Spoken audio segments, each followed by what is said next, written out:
IPL 2025 का मुकाबला number 33 खेला जाएगा मुंबई इंडियंस और सनराइजर्स हैदराबाद के बीच में। इस वीडियो में आपको हम बताएंगे इस मुकाबले से जुड़ी हर वो डिटेल्स जिसका कि आपको इंतजार रहता है। सबसे पहले बात करेंगे पिच रिपोर्ट की। वानखेड़े स्टेडियम में यह मुकाबला खेला जाएगा और वानखेड़े स्टेडियम के पिच का मिजाज कैसा है यह हम आपको बताएंगे पिच रिपोर्ट में। यहाँ पर बल्लेबाजों को मदद है या फिर गेंदबाजों को मदद है, गेंदबाजों में तेज गेंदबाजों को या फिर स्पिनर्स को। पिच रिपोर्ट के बाद बात करेंगे हम मौसम विभाग ने इस मुकाबले के लिए क्या जानकारी दी है। वेदर रिपोर्ट में क्या कुछ डराने वाली जानकारी आई है। वेदर रिपोर्ट के बाद हम बात करेंगे हेड टू हेड आंकड़ों की। दोनों ही टीमों ने जब जब एक दूसरे का सामना किया है तब तब किसका पलड़ा भारी रहा है, हेड टू हेड आंकड़ों में हम वो जानकारी आपको देंगे। फिर उसके बाद बात होगी आईपीएल 2025 में दोनों ही टीमों का प्रदर्शन कैसा रहा है, पिछले 5 मुकाबलों से दोनों ही टीमें कैसा प्रदर्शन करके आ रही है। तमाम जानकारी देने के बाद वीडियो को एंड करेंगे प्लेइंग 11 के साथ। तो वीडियो को आप एंड तक जरूर देखिएगा। वीडियो पसंद आए तो इसे लाइक करके चैनल को सब्सक्राइब करना ना भूलें। सबसे पहले बात करते हैं हम मैच डिटेल्स की। तो आईपीएल 2025 का 33वां मुकाबला है ये मुंबई इंडियंस और सनराइजर्स हैदराबाद के बीच वानखेड़े स्टेडियम मुंबई में खेला जाएगा। 17 अप्रैल गुरुवार शाम 7:30 बजे से ये मुकाबला खेला जाएगा। अब बात करते हैं वानखेड़े स्टेडियम की। वानखेड़े स्टेडियम को लेकर क्या पिच रिपोर्ट सामने निकल कर आ रही है। यहाँ पर अगर आप देखें तो पारंपरिक रूप से यानी नेचुरली अगर आप देखेंगे तो ये पिच बल्लेबाजों के लिए जानी जाती है। बल्लेबाजी यहाँ पर बहुत ज्यादा आसान मानी जाती है। यहाँ गेंदबाजों की तुलना में बल्लेबाजों को बहुत ज्यादा मदद है, लेकिन शुरुआती ओवर्स में, शुरुआती मैच के शुरुआती पलों में तेज गेंदबाजों को यहाँ ठीक ठाक मदद मिलती है। तेज गेंदबाज भी आउटशाइन कर सकते हैं। मैच में चौके छक्कों की बरसात लग सकती है क्योंकि पिच जो है वो बैटिंग फ्रेंडली कंडीशंस के लिए जानी जाती है। यहाँ पर हाई स्कोरिंग मैचेस हुए हैं कई सारे, और जो सनराइजर्स हैदराबाद की टीम जिस प्रकार से खेल रही है या मुंबई इंडियंस की टीम भी जिस हिसाब से अब लय में आ गई है, उम्मीद लगाकर रख सकते हैं कि एक हाई स्कोरिंग गेम हमें देखने को मिल सकता है। यहाँ पर ग्राफिक्स के माध्यम से बताते हैं आपको इस पिच का मिजाज कैसा है। वानखेड़े स्टेडियम अपनी बल्लेबाजों के अनुकूल पिच के लिए जाना जाता है। यहाँ की पिच लाल मिट्टी से बनी होती है जो अच्छी उछाल प्रदान करती है, जिससे बल्लेबाजों को शॉट खेलने में सुविधा होती है। पिच का उछाल और बाउंस बल्लेबाजों को बड़े शॉट खेलने में मदद करता है। गेंद बल्ले पर अच्छी तरह से आती है जिससे रन बनाना आमतौर पर आसान होता है। तो वहीं शुरुआती ओवरों में तेज गेंदबाजों को स्विंग और सीम मूवमेंट मिल सकती है, खासकर समुद्र के निकटता के कारण। मुंबई में मौसम फिलहाल गर्म और उमस भरा है।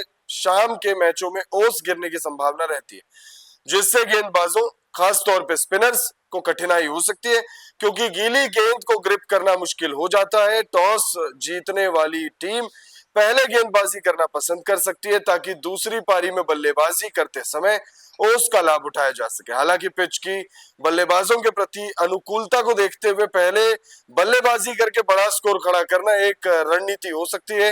वानखेड़े स्टेडियम में टी20 मैचों में औसत पहली पारी का स्कोर लगभग 185 रन है, जबकि दूसरी पारी का औसत 174 रन के करीब होता है। आईपीएल मैचों की बात करें तो इस मैदान पर हाईएस्ट स्कोर 235 रन है, जो एक बार फिर दर्शाता है कि इस मैदान पर बैटिंग कितनी आसान है। वानखेड़े स्टेडियम की जो पिच है वो बैटिंग फ्रेंडली कंडीशंस के लिए जानी जाती है।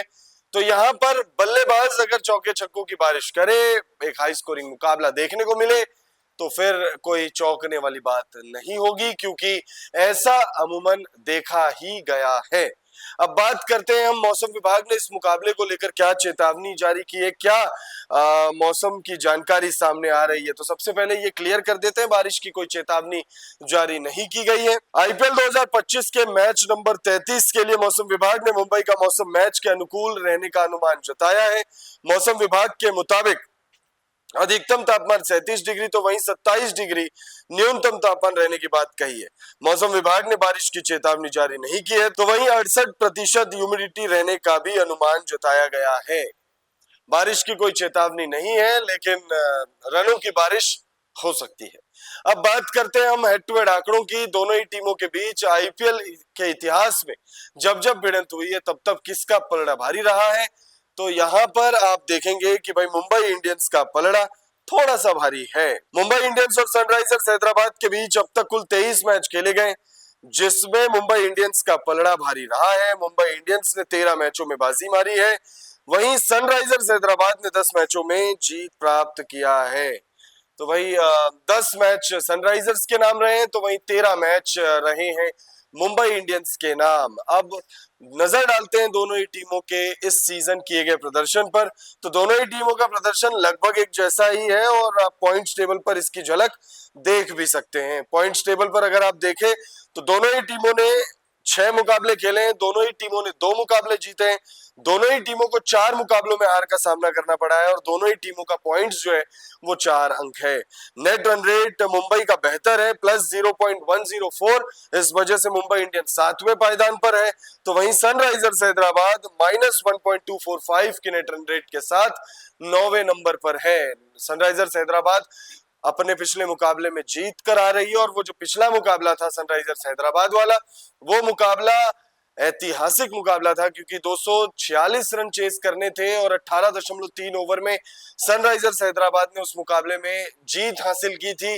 तो ऐतिहासिक तो देखिए, ऐतिहासिक ना सही लेकिन यादगार मुंबई का पिछला मैच भी था। मुंबई इंडियंस अपने पिछले मुकाबले में दिल्ली के विनिंग स्ट्रीक को तोड़कर आ रही है और जो उस मुकाबले में एक चीज हुई वो काफी दिनों तक लोगों को याद दिलाती रहेगी कि भाई मुंबई और दिल्ली का वो मैच कितना इंटरेस्टिंग था, क्योंकि करुण नायर और जसप्रीत बुमराह के बीच झड़प भी देखने को मिली, तूतू में हो गई, और रोहित शर्मा का वो जो प्राइसलेस रिएक्शन था उस पूरे सिनेरियो पर। तो दोनों ही टीमों के लिए अपना पिछला गेम जो है वो काफी ऐतिहासिक था। दोनों ही टीमें जीत कर भी आ रही है। अगर दोनों ही टीमों के पिछले मैचों के प्रदर्शन पर गौर करें तो सनराइजर्स हैदराबाद ने अपने अभियान की शुरुआत राजस्थान रॉयल्स के खिलाफ 44 रनों की जीत से किया था। वो मुकाबला भी काफी ऐतिहासिक था। 2 मुकाबले जीते हैं सनराइजर्स हैदराबाद ने इस सीजन और दोनों मुकाबले ऐतिहासिक रहे। अगर आप ये मुकाबला देखें तो आईपीएल इतिहास का दूसरा सबसे बड़ा टोटल 286 रन आईपीएल 2025 का सबसे बड़ा टोटल बनाकर जीती थी सनराइजर्स हैदराबाद। उसके बाद एलएसजी से 5 विकेट से हार गए, डीसी से 7 विकेट से हार गए, केकेआर से 80 रनों से हार गए, जीटी से 7 विकेटों से हार गए, तो वहीं पंजाब से 8 विकेटों से जीते ऐतिहासिक रन चेस करते हुए। वहीं अगर आप मुंबई की बात करें तो मुंबई ने अपने अभियान की शुरुआत सीएसके से हार के साथ की थी, 4 विकेट से हार गई थी। उसके बाद जीटी से 36 रनों से, फिर केकेआर को 8 विकेट से हरा दिया था, कमबैक किया था, फिर 2 मुकाबले गवा दिए, एलएसजी से 12 रनों से हार गए, आरसीबी से 12 रनों से हार गए और डीसी को पिछले मुकाबले में 12 रनों से हराया। तो ये 12-12-12 का आंकड़ा जो है क्या दोबारा देखने को मिलेगा, ये देखना दिलचस्प होगा। लेकिन अब हम देखते हैं दोनों ही टीमों की संभावित प्लेइंग 11। सबसे पहले नजर डालेंगे हम सनराइजर्स हैदराबाद की पॉसिबल प्लेइंग 11 की तरफ। अभिषेक शर्मा ट्रेविस हेड की जोड़ी ओपन करते हुए आपको दिखेगी। उसके बाद आएंगे Ishan Kishan, Nitish Kumar Reddy, Heinrich Klaasen, Aniket Varma, Pat Cummins कप्तान, हर्षल पटेल, जीशान अंसारी, मोहम्मद शमी और ईशान मलिंगा, जिनका डेब्यू आईपीएल में बेहद ही जबरदस्त हुआ था। सनराइजर्स हैदराबाद के बल्लेबाजों की बात करें तो भाई अभिषेक शर्मा के बल्ले से वो ऐतिहासिक नॉक हमें देखने को मिली है।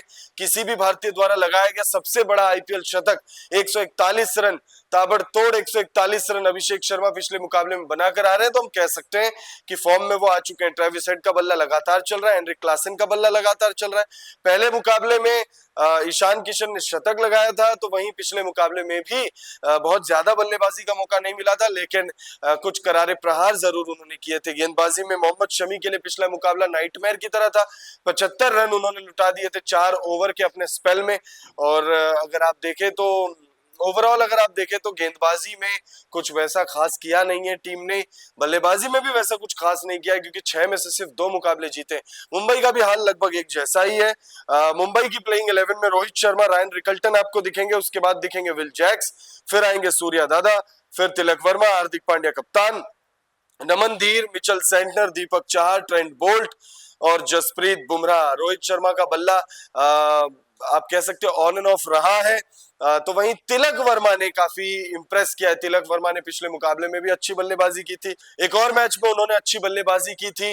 तो तिलक वर्मा और सूर्य कुमार यादव ने एक मैच में, जो उनका मुंबई इंडियंस के लिए खेला गया 100वां मुकाबला था, उस मुकाबले में उन्होंने बहुत ही जबरदस्त बल्लेबाजी की थी, लगभग मुकाबला जिता दिया था, जीत के दहलीज पर लाकर मुंबई इंडियंस को खड़ा कर दिया था। बट देन मुंबई की टीम की किस्मत खराब थी कि उस मुकाबले को भी 12 रनों से हार जाती है मुंबई की टीम। बाकी अगर आप गेंदबाजों में देखें, जसप्रीत बुमराह अभी अभी इंजरी से लौटे हैं, पहले मुकाबले में एक भी विकेट नहीं लिया था, पिछले मुकाबले में खाता जरूर खुला लेकिन गेंदबाजी अभी वैसी हो नहीं रही है। ट्रेंट बोल्ट है, दीपक चाहर है, एक मैच में विघ्नेश पुथुर ने बहुत अच्छी गेंदबाजी की थी। तो ऑन एंड ऑफ रहा है दोनों ही टीमों के लिए। 6 मुकाबले खेले दोनों ही टीमों ने, 4 मुकाबले में हार है, 2 मुकाबलों में जीत है। अब इस मुकाबले में जीत का सेहरा किस टीम के सर सजेगा, ये देखना बहुत दिलचस्प होगा। कौन सी टीम विनिंग मोमेंटम बरकरार रखती है, सनराइजर्स हैदराबाद या मुंबई इंडियंस? आप भी अपनी राय हमें कमेंट बॉक्स में जरूर लिखकर बताइएगा।